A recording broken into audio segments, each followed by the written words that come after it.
యేసుని ప్రేమ ఛానల్ కి స్వాగతం. దయచేసి ఈ ఛానల్ ని లైక్ చేయండి, షేర్ చేయండి, సబ్స్క్రైబ్ చేయండి. తెలుగు డైలీ ఆడియో బైబిల్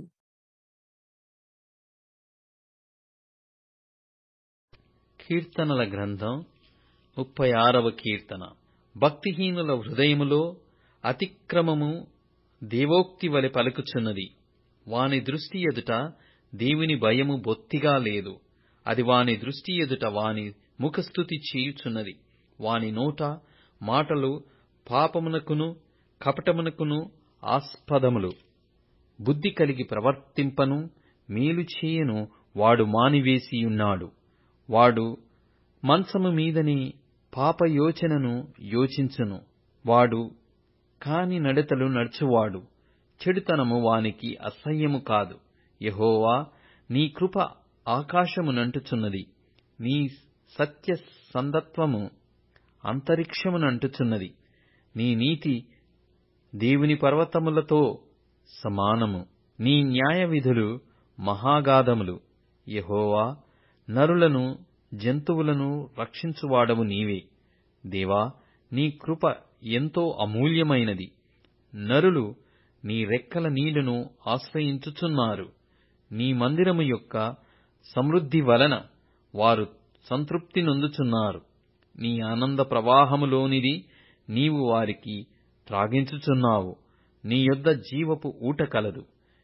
నీ వెలుగును పొందియే మేము వెలుగు చూచుచున్నాము. నిన్ను ఎరిగిన వారి ఎడల నీ కృపను, యథార్థ హృదయుల ఎడల నీ నీతిని ఎడతెగక నిలుపుము. గర్విష్ఠుల పాదమును నా మీదికి రానీయకుము. భక్తిహీనుల చేతిని నన్ను పారదోలనీయకుము.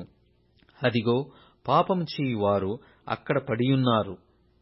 లేవలేకుండా వారు పడద్రోయబడియున్నారు. కీర్తనల గ్రంథం 37వ కీర్తన. చెడ్డవారిని చూచి నీవు వ్యసనపడకుము. దుష్కార్యములు చేయువారిని చూచి మత్సరపడకుము. వారు గడ్డివలెని త్వరగా ఎండిపోవుదురు. పచ్చని కూరవలెని వాడిపోవుదురు. యెహోవా యందు నమ్మికయుంచి మేలు చేయుము. దేశమందు నివసించి సత్యముననుసరించుము. యెహోవాను బట్టి సంతోషించుము.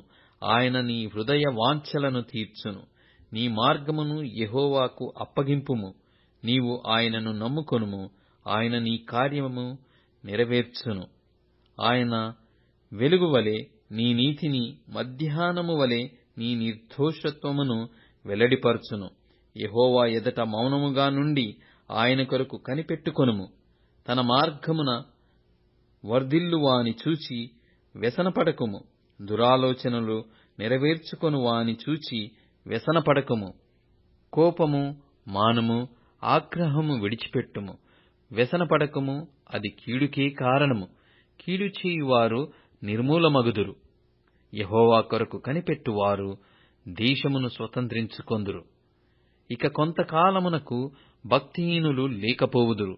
వారి స్థలమును జాగ్రత్తగా పరిశీలించినను వారు కనపడకపోవుదురు. దీనులు భూమిని స్వతంత్రించుకొందురు. బహుక్షేమము కలిగి సుఖించెదరు. భక్తిహీనులు నీతిమంతుల మీద దురాలోచనలు చేయుదురు. వారిని చూచి పండ్లు కొరుకుదురు. వారి కాలము వచ్చుచుండుట ప్రభువు చూచుచున్నాడు. వారిని చూచి ఆయన నవ్వుచున్నాడు. దీనులను దరిద్రులను పడద్రోయుటకై, యథార్థముగా ప్రవర్తించు వారిని చంపుటకై భక్తిహీనులు కత్తిదూసియున్నారు, విల్లెక్కు పెట్టియున్నారు. వారి కత్తి వారి హృదయములోనే దూరును. వారి విండ్లు విరవబడును. నీతిమంతునికి కలిగినది కొంచెమైనను బహుమంది భక్తిహీనులకున్న ధన సమృద్ధి కంటే శ్రేష్టము.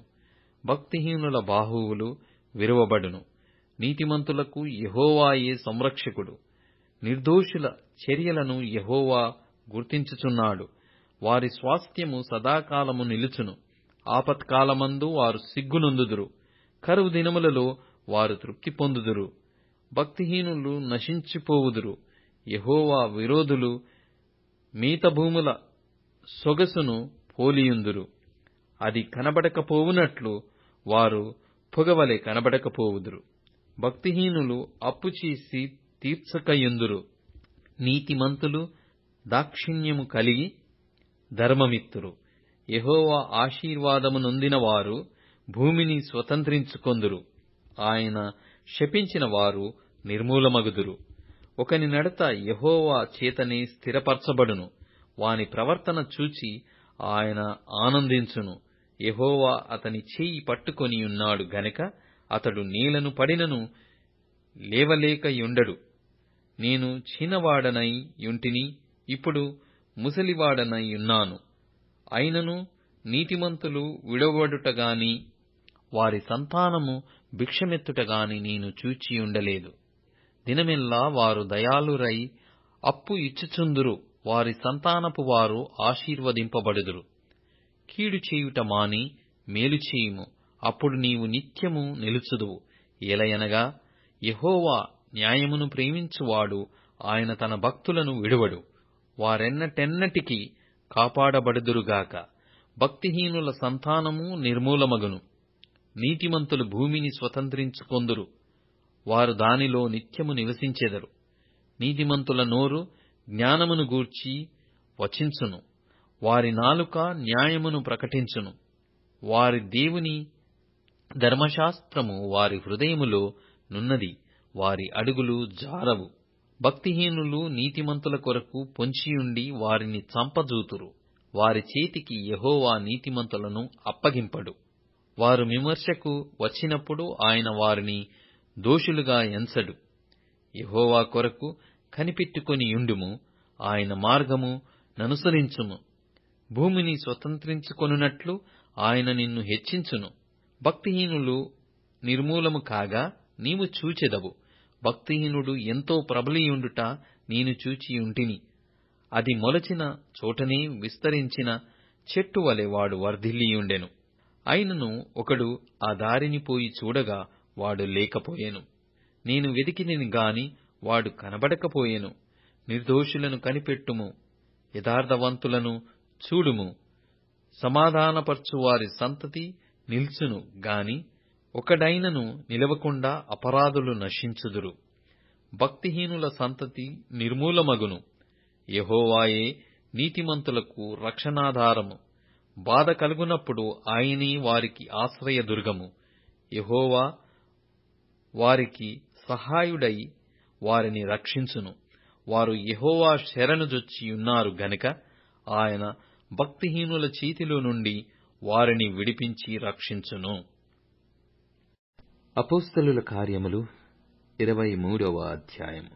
పౌలు మహాసభ వారిని తేరి చూచి, సహోదరులారా, నేను నేటి వరకు కేవలము మంచి మనస్సాక్షిగల వాడనై దేవుని ఎదుట నడుచుకొనుచుంటినని చెప్పెను. అందుకు ప్రధాన యాజకుడైన అననీయ అతని నోటి మీద కొట్టుడని దగ్గర నిలిచియున్న వారికి ఆజ్ఞాపింపగా, పౌలు అతనిని చూచి, సున్నము కొట్టిన గోడా, దేవుడు నిన్ను కొట్టును.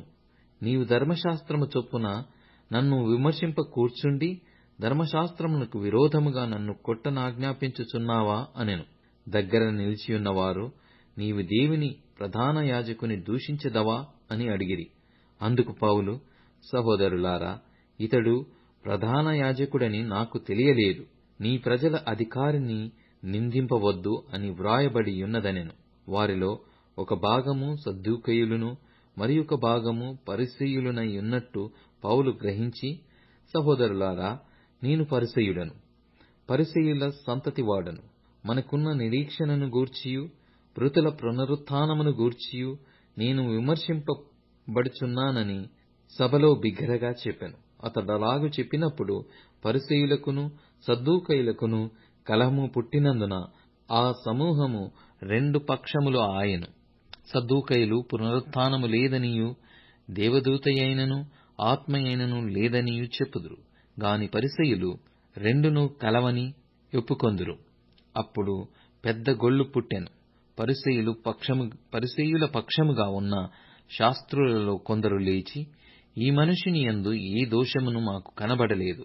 ఒక ఆత్మయైనను దేవదూతయైనను అతనితో మాటలాడి ఉండవచ్చునని చెప్పుచు తగువలాడిరి. కలహం ఎక్కువైనప్పుడు వారు పౌలును చీల్చివేయుదురేమో అని సహస్రాధిపతి భయపడి, మీరు వెళ్లి వారి మధ్య నుండి అతనిని బలవంతముగా పట్టుకొని కోటలోనికి తీసుకొని రండని సైనికులకు ఆజ్ఞాపించెను. ఆ రాత్రి ప్రభువు అతని యొద్ద నిల్చుండి, ధైర్యముగా ఉండుము, యెరూషలేములో నన్ను గూర్చి నీవేలాగు సాక్ష్యమిచ్చితివో అలాగున రోమాలో కూడా సాక్ష్యమియ్యవలసి ఉన్నదని చెప్పెను. ఉదయమైనప్పుడు యూదులు కట్టుకట్టి తాము పౌలును చంపు వరకు అన్నపానములు పుచ్చుకొనమని ఒట్టు పెట్టుకొనిరి. ఈ కుట్రలో చేరిన వారు 40 మంది కంటే ఎక్కువ. వారు ప్రధాన యాజకుల యొద్దకును పెద్దల యొద్దకును వచ్చి, మేము పౌలును చంపు వరకు ఏమీ రుచి చూడమని గట్టిగా ఒట్టు పెట్టుకొనియున్నాము. కాబట్టి మీరు మహాసభతో కలిసి అతనిని గూర్చి మరిపూర్తిగా విచారించి తెలుసుకొనబోవునట్టు అతనిని మీ యొద్దకు తీసుకొని రమ్మని సహస్రాధిపతితో మనవి చేయుడి. అతడు దగ్గరకు రాకమునుపే మేమతని చంపుటకు సిద్ధపడియున్నామని చెప్పిరి. దయచేసి ఈ ఛానల్ని లైక్ చేయండి, షేర్ చేయండి, సబ్స్క్రైబ్ చేయండి.